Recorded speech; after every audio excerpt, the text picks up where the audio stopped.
दुर्गा माता का जन्म सभी देवताओं की शक्तियों से हुआ था। यह कथा तब शुरू होती है जब दानव महिषासुर ने अपने बल और अहंकार से तीनों लोकों में हाहाकार मचा दिया। स्वर्ग के राजा इंद्र को पराजित कर महिषासुर ने स्वर्गलोक पर अधिकार कर लिया। इससे घबराकर देवता भगवान विष्णु और महादेव के पास पहुँचे।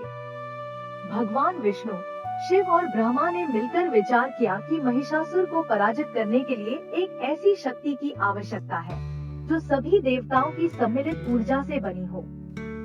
इस प्रकार सभी देवताओं ने अपनी शक्ति का अंश त्याग कर एक दिव्य तेज उत्पन्न किया। इसी तेज से माता दुर्गा का जन्म हुआ।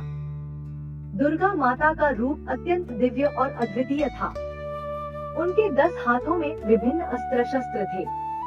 त्रिशूल भगवान शिव से, चक्र भगवान विष्णु से, वज्र इंद्र से, धनुष बाण वरुण देव से, कमल का फूल ब्रह्मा से, तलवार यमराज से, सर्प नागराज से, अग्नि अग्निदेव से, गदा हनुमान जी से, कठोर दंड वायुदेव से। महिषासुर का अहंकार चरम पर था। उसने पृथ्वी, स्वर्ग और पाताल तीनों लोकों पर अपना अधिकार कर लिया था। देवता और ऋषि मुनि सभी उसके आतंक से परेशान थे। महिषासुर ने अपनी शक्ति से सभी धार्मिक कृत्य और यज्ञ बंद करवा दिए। वह स्वयं को अमर समझता था क्योंकि उसे वरदान मिला था कि कोई पुरुष उसे मार नहीं सकता। जब देवताओं ने माता दुर्गा का आह्वान किया तो वे दिव्य तेज के साथ प्रकट हुई। उनका वाहन शेर था जो साहस और शक्ति का प्रतीक था। माता ने देवताओं को आश्वासन दिया कि वे महिषासुर और उसके राक्षसों का नाश करेंगी। दुर्गा माता ने महिषासुर को युद्ध के लिए ललकारा। इस युद्ध में महिषासुर ने विभिन्न रूप धारण किए, कभी हाथी, कभी सिंह और कभी भैंसे का। माता दुर्गा ने अपने तेज और शस्त्रों से उसे हर रूप में पराजित किया। यह युद्ध 9 दिनों तक चला।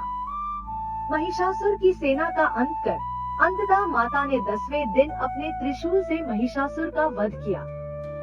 यह 9 दिन का युद्ध नवरात्रि के रूप में मनाया जाता है।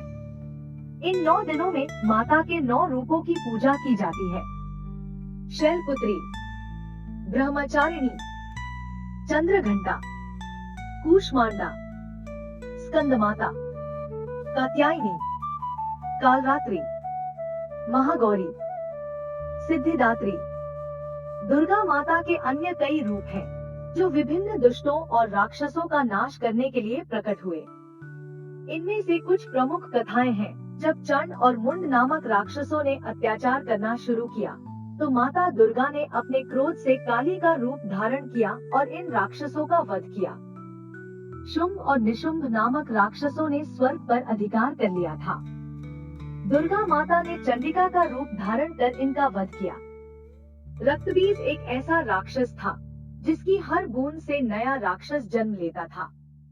माता दुर्गा ने काली का रूप धारण करके रक्तबीज का वध किया और उसके रक्त को धरती पर गिरने से रोका। माता दुर्गा ने अपने भक्तों को यह वचन दिया कि वे सदैव धर्म और सत्य की रक्षा करेंगी। वे उन लोगों की रक्षा करेंगी जो सच्चे हृदय से उनकी पूजा और ध्यान करते हैं। यह कहानी साहस, शक्ति और नारी के अद्वितीय रूप का प्रतीक है।